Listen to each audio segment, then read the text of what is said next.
I was just rinsing out another patient's mouth, the minty freshness of the fluoride swirling away, when my phone buzzed in my pocket. It was a text from Ethan. My heart skipped a beat. I hadn't heard from him in months, maybe even a year. I wiped my hands on my scrubs, glanced around to make sure my boss wasn't watching, and quickly read the message. "Hey Viv, I'm in town. Can we meet? My name is Vivian, but everyone calls me Viv. I'm a dental hygienist in a small town where everyone knows everyone else's business." Ethan, my ex-husband, had a knack for showing up out of nowhere, like a ghost from a past I'd rather forget. He was the kind of guy who could charm the freckles off a redhead, but he left a trail of broken promises in his wake. The thought of him being back stirred up a cocktail of emotions I wasn't ready to drink. I headed home after work, the evening air crisp as I pulled into the driveway. Lila, my daughter, was already home, probably upstairs with her headphones on, lost in her own world. She was a bright kid, but our relationship was like walking on thin ice. One wrong step and everything could crack open. "Hey, Lila," I called, dropping my keys on the kitchen counter. No answer. Typical. I sighed and poured myself a glass of water, trying to shake off the unease Ethan's message had caused. Later, as I was setting the table for dinner, Lila finally emerged, her hair a wild halo around her face. "What's for dinner?" she asked, a hint of irritation in her voice. "Spaghetti," I replied, trying to sound more cheerful than I felt. "How was school?" "Fine," she said, shrugging. We ate in silence for a few minutes, the clinking of forks the only sound between us. I considered telling her about Ethan's message, but decided against it. Not yet. After dinner, I lingered in the kitchen, pretending to clean up while my mind raced. What did Ethan want? Why now? I felt a pang of guilt. Lila had been through enough with his absence, and I didn't want to open old wounds. But there was a part of me, a small, stubborn part, that was curious. Maybe it was the part of me that remembered the good times before everything went south. As I was wiping down the counter, my phone buzzed again. Another message from Ethan. "It's important, Viv. Please." I stared at the screen, my thumb hovering over the reply button. My heart was pounding, a mix of dread and anticipation. What could be so important that he had to see me now? I knew I should ignore it, focus on Lila and the life we'd built without him. But something told me this was different. I texted back, "Okay. When and where?" As I hit send, I felt a knot tighten in my stomach. This wasn't just about Ethan. It was about the past I thought I'd buried and the future I was trying to build. Whatever was coming, I had a feeling it was going to change everything. I was in the kitchen again, chopping vegetables for a salad, when Lila stormed in. Her face was flushed, eyes narrowed. She had that look, the one that usually meant trouble. I braced myself. "Why didn't you tell me?" she demanded, her voice a mix of anger and hurt. I paused, knife hovering over a tomato. "Tell you what?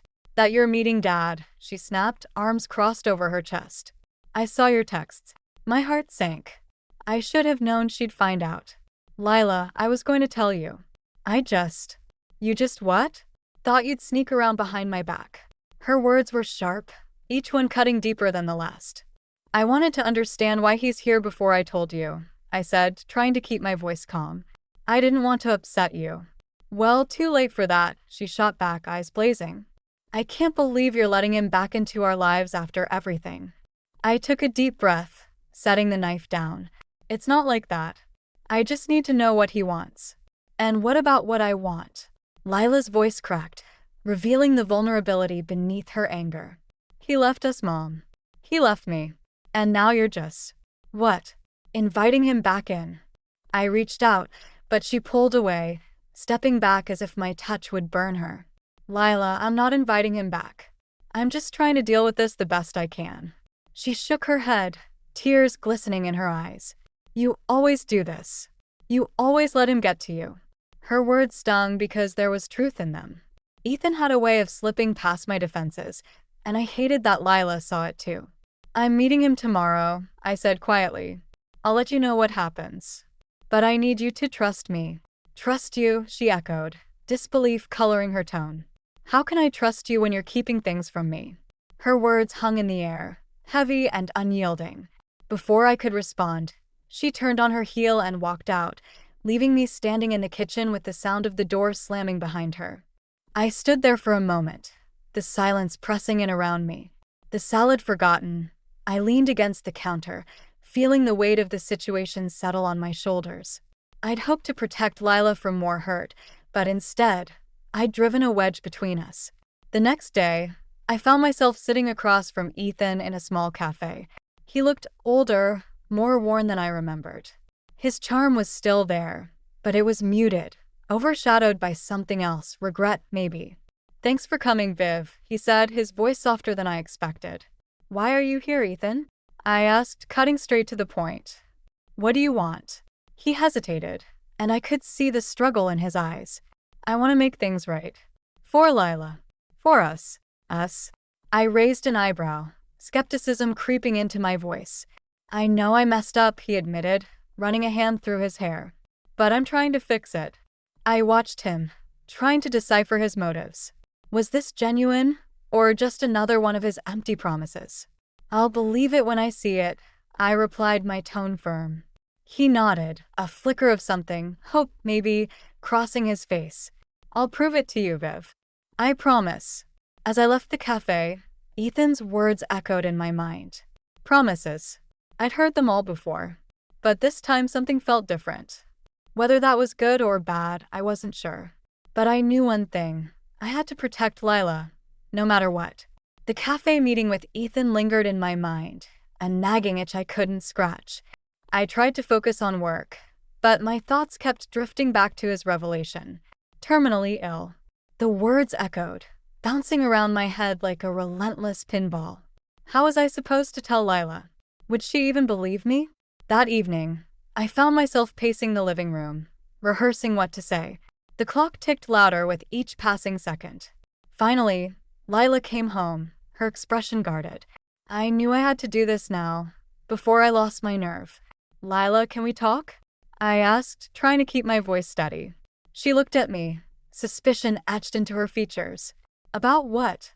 "About your dad," I said, gesturing for her to sit. She hesitated, then sank into the couch, arms crossed defensively. "What did he say?" Her tone was sharp, like she was bracing for impact. I took a deep breath, sitting down across from her. "He's sick, Lila. Really sick. He wants to see you." Her eyes widened, disbelief mingling with anger. "Sick? What does that even mean?" "It means he doesn't have much time," I replied softly, watching her carefully. She stared at me, searching my face for any hint of deception. "And you believe him?" "I do," I admitted, the weight of the truth settling between us. Lila's expression shifted, a storm of emotions crossing her face. "So what?" "He shows up now, expecting everything to be okay." I shook my head. "No, he's not expecting anything. But he wants to make amends, if you're willing." She stood abruptly, pacing the room. "This is insane. He leaves us, and now he wants forgiveness because he's dying." "I know it's a lot," I said, trying to keep my voice calm. "But maybe this is a chance for closure." Lila stopped, her back to me. "Closure? Or just another way for him to mess with our lives?" I didn't have an answer. All I could do was watch as she wrestled with the news, her shoulders tense and rigid. "Think about it," I said gently. "You don't have to decide now." She didn't respond, just walked to her room, leaving me alone with the silence. The next day, I was at the office when my phone rang.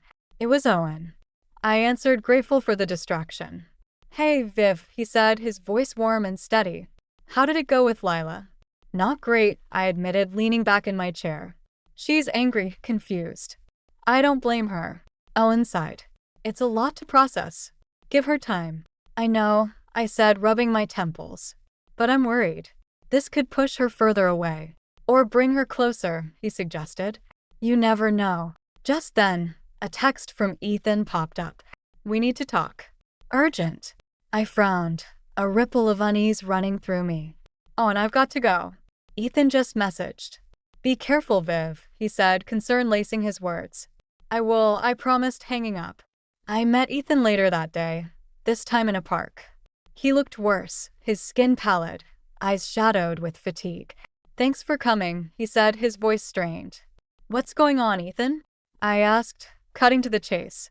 He hesitated, glancing around as if the trees might overhear. There's something else. Something I didn't tell you. My heart sank. What now? There's someone else, he said, his voice barely above a whisper. Someone who might try to make trouble. Trouble? I echoed, my pulse quickening. Who? Her name's Camille, he said, guilt flickering in his eyes. She knows about Lila. And she's not happy. I stared at him, the implications crashing over me like a tidal wave. This was more than just a family drama. It was a storm brewing on the horizon, and I was caught in the middle. I sat in my car outside the park, Ethan's words swirling in my mind like a storm. Camille. Her name was like a pebble in my shoe, small but impossible to ignore. I needed to talk to Owen to make sense of this mess. When I got home, Owen was in the kitchen, a comforting sight amidst the chaos. He was chopping vegetables with the kind of precision only a chef could manage. I watched him for a moment, taking in the calmness he exuded, before stepping in. Hey, I said, trying to sound casual. He looked up, a smile playing on his lips. Hey yourself. How'd it go with Ethan? I sighed, leaning against the counter. Complicated. There's someone else involved now. A woman named Camille. Owen paused, his knife hovering over a carrot. Camille? What does she have to do with all this? She knows about Lila, I replied, frustration creeping into my voice. Ethan says she might cause trouble. His expression shifted, concern etching lines across his forehead. What kind of trouble? I don't know, I admitted, crossing my arms. But I can't shake the feeling that this is bigger than Ethan's illness. Owen set the knife down, turning to face me fully. Viv, what do you want to do? I shrugged, feeling the weight of the decision pressing down on me. I need to protect Lila, but I also need to know what Camille's intentions are. Do you think Ethan's telling the truth? Owen asked, his voice gentle. I don't know, I said, shaking my head. I want to believe him, but he's let you down before, Owen finished, understanding in his eyes. I nodded, grateful for his support. Exactly. Just then, the front door slammed, and Lila walked in, her face a mask of defiance. She glanced between Owen and me, suspicion flaring in her eyes. What's going on? She demanded, her voice sharp. Nothing, I said quickly, trying to sound nonchalant. We were just talking. About Dad? She asked, crossing her arms. I hesitated, then nodded. Yes. And someone named Camille. Lila's eyes narrowed. Who's Camille? Someone your dad mentioned, I replied carefully. I'm trying to find out more. Why? She asked, suspicion still clouding her features. Because I need to know if she's a threat to us, I said, meeting her gaze. Lila studied me, her expression softening slightly. And if she is? Then we'd deal with it, I said firmly, trying to project a confidence I didn't quite feel. She nodded, her posture relaxing a fraction. Okay, but I want to be involved. I hesitated, then nodded. All right, we'll figure this out together. As Lila headed to her room, I turned back to Owen. I need to meet Camille. I have to know what we're dealing with. He nodded, understanding my resolve. I'll help however I can. Thank you, I said, feeling a surge of gratitude. The next day, I arranged to meet Camille at a local cafe. As I waited, I rehearsed what I'd say, trying to anticipate her responses. When she finally arrived, I was struck by how ordinary she looked, just another person with her own story.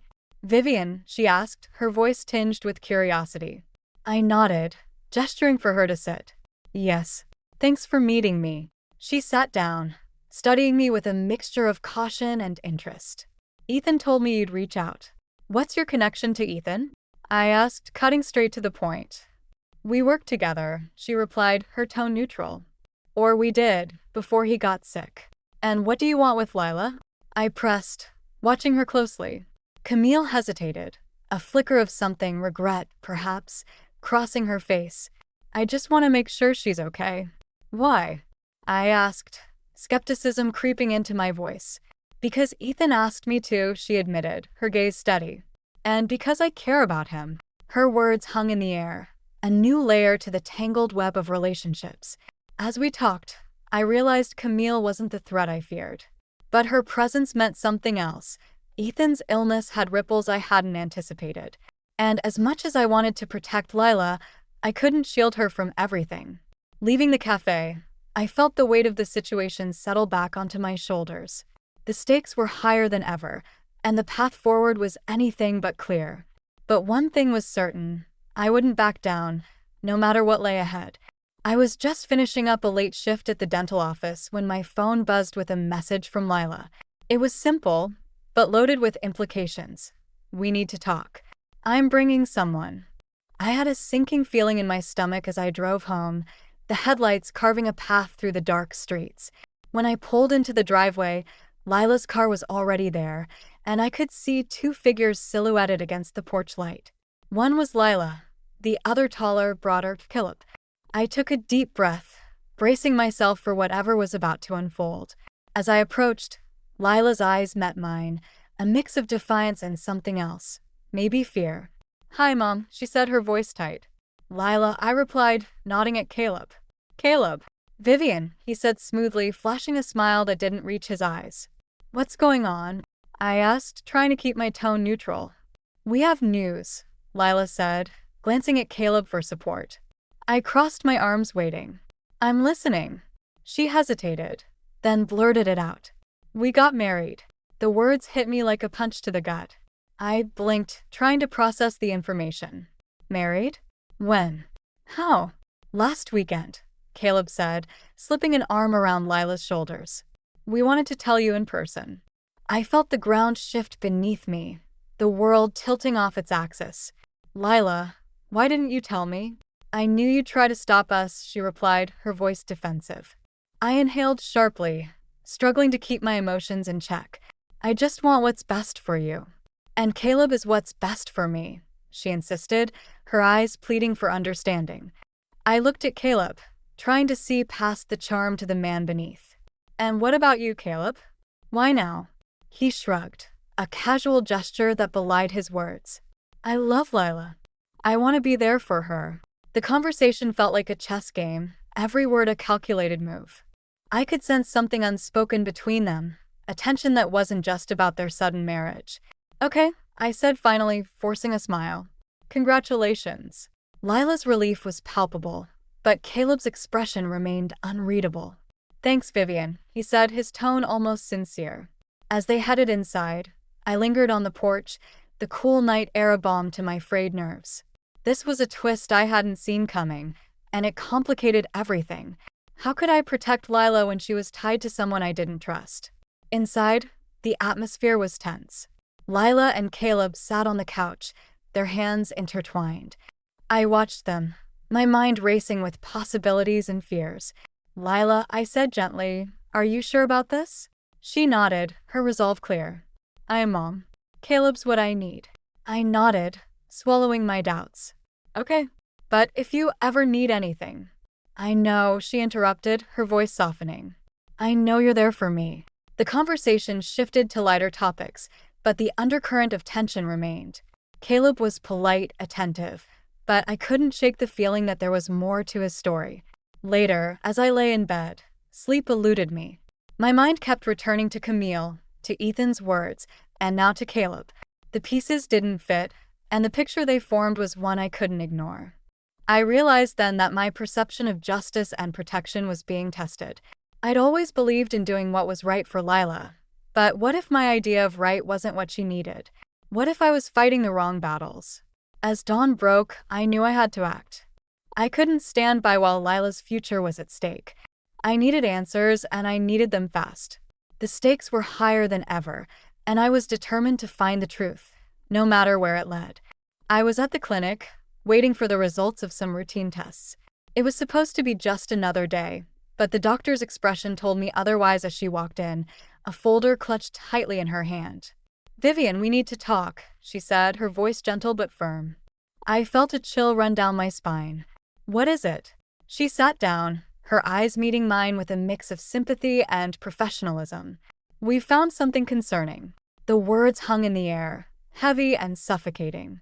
"Concerning. It's cancer," she said, her voice steady. "We need to start treatment as soon as possible." The room seemed to tilt, the world narrowing to just those few words. Cancer. It felt so real, like it was happening to someone else. I nodded numbly, trying to process the reality of it. I left the clinic in a daze, the diagnosis echoing in my mind. I had to tell Lila and Owen. But how? How could I burden them with this when everything else was already falling apart? At home, I found Lila in the living room, her face buried in a book. She looked up as I entered, her expression shifting from curiosity to concern. "Mom? What's wrong?" I took a deep breath, trying to steady myself. "I need to tell you something." She set the book aside, her full attention on me. "What is it?" It's cancer, Lila," I said, my voice barely above a whisper. "I'm going to need treatment." Her eyes widened, shock and fear mingling in their depths. "Cancer? But how?" "I don't know," I admitted, feeling the weight of the words. "But I'm going to fight it." Lila moved to my side, her hand gripping mine tightly. "I'm here, Mom. Whatever you need." Her support was a balm to my frayed nerves, but I could see the fear lurking beneath her brave facade. I had to be strong for both of us. Later, I called Owen, my voice trembling as I told him the news. He was silent for a moment. Then his voice came through, steady and reassuring. "I'm with you, Viv. Whatever you need, I'm here." His words were a lifeline, grounding me amidst the chaos. But as supportive as he was, I couldn't shake the feeling that everything was spiraling out of control. Just when I thought things couldn't get worse, Ethan called. His voice was strained, as if he was struggling with something beyond the physical. "Viv, I heard about the diagnosis," he said, his tone tinged with regret. "I'm so sorry. How did you find out?" I asked, suspicion creeping in. "Camille told me," he admitted. "She's been keeping me updated." I felt a flicker of anger. "I didn't want you to know yet. Not until I figured things out." "I know," he said softly, "but I want to help." "Help?" I echoed, bitterness seeping into my voice. "Like you helped before?" "Viv, please," he pleaded. "I'm trying to change." I hung up, the conversation leaving a bitter taste in my mouth. It seemed like everyone knew about my condition before I'd even had a chance to process it myself. As night fell, I lay in bed, staring at the ceiling, the weight of everything pressed down on me, making it hard to breathe. Cancer, Lila's marriage, Ethan's sudden desire to be involved. It was all too much. I was at my lowest, the path ahead shrouded in uncertainty. But somewhere amidst the despair, a flicker of determination sparked. I had to fight, not just for myself, but for Lila, for the future I wanted for her. The road was long, and the odds were daunting, but I wasn't ready to give up. Not yet. The tension in the house was suffocating, like a storm waiting to break. Lila had been quiet, her usual spark dimmed by the weight of my diagnosis and her own struggles. Caleb was around more often, his presence a constant reminder of the uncertainty I felt about their marriage. One evening, as I was preparing dinner, I overheard a heated conversation between Lila and Caleb in the living room. Their voices were low but intense, each word a spark threatening to ignite the tinder of unresolved issues. "I'm just saying we need to think about our future," Caleb was saying, his tone smooth but insistent. "Our future?" Lila's voice was sharp. "Or your needs?" "Lila, come on," he replied, frustration creeping in. "Your mom's not working right now. We could use the help." I paused, my heart sinking. Was he really suggesting what I thought he was? "What are you saying, Caleb?" Lila demanded, her voice rising. "I'm saying," he continued, "maybe she could help us out financially. Just until we get on our feet." I couldn't listen anymore. I walked into the room, my presence cutting through their argument like a knife. "Is that what this is about?" I asked, my voice steady despite the anger bubbling beneath the surface. Caleb turned, a flicker of surprise crossing his face. "Vivian, I didn't mean." "Didn't mean what?" I interrupted, my gaze fixed on him. "To use my illness as leverage?" Lila looked between us, her face pale. "Mom, I didn't know he was going to." "It's okay, Lila," I said, my voice softening as I met her eyes. "This isn't your fault." Caleb shifted, his bravado slipping. "I just thought." "You thought wrong," I said, cutting him off. "I won't be manipulated." The room was silent, the weight of my words hanging heavy in the air. Caleb opened his mouth to speak, but I held up a hand. "Enough." Lila looked at Caleb, her expression a mix of disappointment and realization. Is this why you wanted to get married so quickly? His silence was answer enough. I can't believe this, Lila said, her voice trembling. I thought you loved me. I do love you, Caleb insisted, desperation creeping into his voice. I just... Stop, Lila said, her tone firm. I need to think. She turned to me, her eyes filled with unshed tears. Mom, I'm sorry. I shook my head, pulling her into a hug.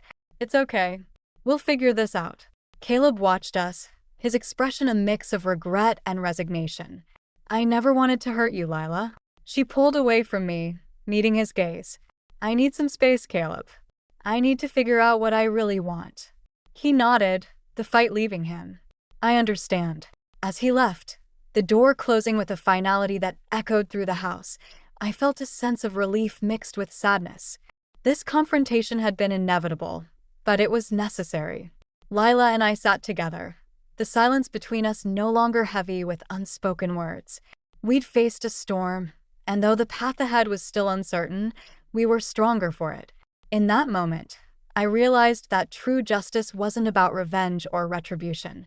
It was about finding peace and protecting the ones you love, even when the world seemed determined to tear you apart. And as we sat there, I knew that whatever came next, we would face it together. The days following Caleb's departure were filled with a quiet introspection. Lila and I spent more time together, our conversations gradually shifting from the heavy to the mundane, as we found comfort in each other's presence. It was as if a fog had lifted, revealing a path forward, even if it was still uncertain. One afternoon, as we sat on the porch sipping tea, Lila turned to me, her expression thoughtful. Mom, I've been thinking, she said, her voice steady. I want to go back to school. Finish my degree. I smiled, pride swelling in my chest. That sounds like a great idea, Lila. I'm proud of you. She nodded, a small smile playing on her lips. I've been holding on to so much anger, and I think it's time to let it go. For both of us. Her words were a balm, soothing the lingering wounds of the past months. We sat in companionable silence, the weight of unspoken apologies and forgiveness hanging between us, understood but unvoiced.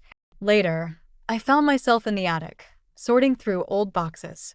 It was a task I'd been avoiding, but it felt right now, like part of the healing process. As I sifted through memories, I stumbled across a small, worn envelope with my name scrawled across it in Ethan's handwriting. Curiosity piqued, I opened it, unfolding the letter with care. Ethan's familiar script greeted me, the words filled with a raw honesty I hadn't expected. Viv, if you're reading this, it means I didn't get to say goodbye. I'm sorry for everything, for leaving, for the hurt I caused. I loved you, and I always will. Take care of Lila. She needs you more than ever. Love, Ethan. Tears welled in my eyes, not from sadness, but from a sense of closure I hadn't realized I needed. Ethan's letter was a reminder of the complexity of love and the power of forgiveness. It was a final gift, one that allowed me to let go of the past and embrace the future. As I tucked the letter back into its envelope, I felt a sense of peace settle over me. I'd faced my fears, confronted the shadows of my past, and emerged stronger for it. My journey through cancer, through the upheaval with Lila and Caleb, had taught me that true strength lay not in the battles fought, but in the love and resilience that carried us through. In the weeks that followed, my health began to improve. The treatments were working, the cancer retreating like a tide. It felt like a second chance, a new beginning. One evening, Owen and I sat together in the backyard, the setting sun casting a warm glow over us. He took my hand, his touch grounding and reassuring. You've come a long way, Viv, he said, his voice filled with admiration. I nodded, squeezing his hand gently. We both have. Thank you for being here. Always, he replied, his smile soft and genuine. As the stars began to twinkle above us, I realized that life was full of unexpected twists and turns. But through it all, love and resilience remained the constants, guiding us toward healing and hope. And as I looked at the sky, I knew that whatever came next, I was ready to face it with Lila and Owen by my side, and the memory of Ethan's love lighting the way.